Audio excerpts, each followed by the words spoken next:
দিন সন্তানকে পেটে বহন করে, এটা বাবা বহন করে না।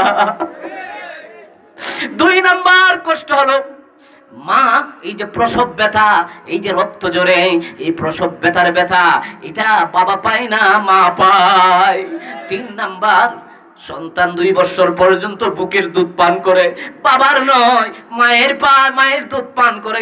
এছাড়াও তো এই 2 বছর, 2.5 বছর, 3 বছর পর্যন্ত, 4 বছর পর্যন্ত বাচ্চাকে প্রস্রাব পায়খানা পরিষ্কার করতে হয়।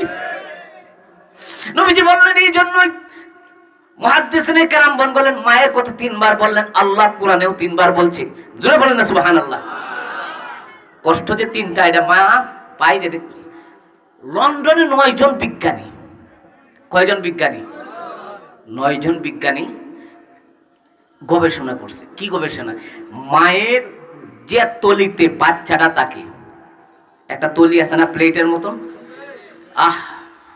এটা তো একটা নাপাক ফুটা, এর থেকে পরে রক্তপিণ্ড হয়, এরপরে গোস্তের টুকরা হয়। বলেন না সুবহানাল্লাহ।